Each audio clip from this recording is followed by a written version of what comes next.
But first, a verdict 26 years in the making. A jury finds Paul Flores guilty in the murder of Stockton native Kristin Smart.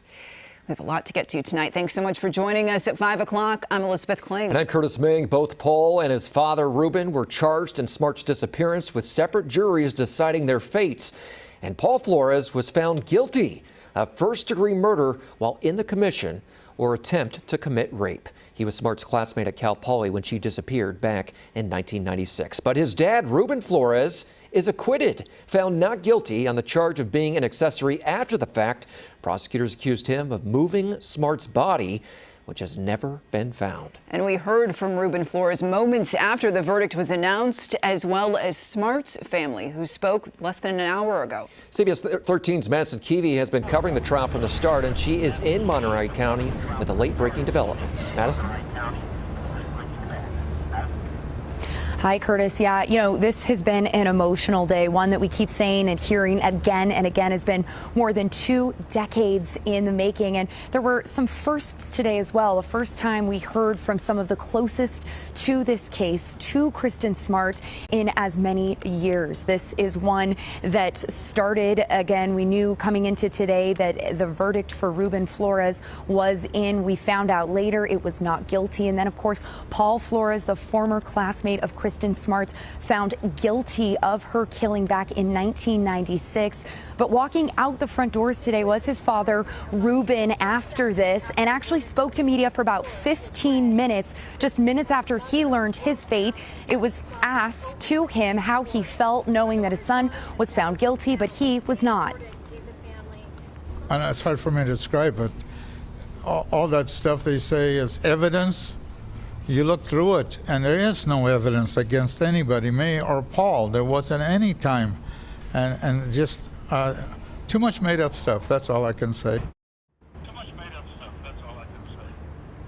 Now, we heard today that this case is not over. We asked Paul's attorney if there would be any kind of comment today. He says he doesn't comment on pending cases and does plan to appeal this. We also heard it wasn't over from Kristin's family. Her dad and many of the investigators that were very much involved in this over the last 2 decades and bringing this guilty verdict said it's not over because her body has still not been found. Here's a bit of the emotional sound that we heard from her father just a few minutes ago. I'd like to make a comment that my wife and we discussed and briefly, and obviously you all recognize this. Without Kristin, there is no joy or happiness in this verdict. After 26 years with today's split verdicts, we learned that our quest for justice for Kristin will continue. This has been You may remember this is a case that walked the Central Coast for 26 years, and Kristin Smart's billboards remain up throughout San Antonio. Yeah. So just, again, very emotional sound here that we're hearing today from her family. Of course, when this verdict was read out, they were visibly emotional in court today, not just for that guilty verdict, but also for that not guilty verdict. And you talked about that this was a possibility because with 2 juries, there are 2 verdicts here. They ruled and deliberated separately. And I understand Paul's going to be sentenced coming up in December. But Madison, everybody was watching that news conference at 4 o'clock. I believe you were inside the room and we heard people gasping, and then the news conference immediately ended with the press asked to leave. Describe what was going on inside that room.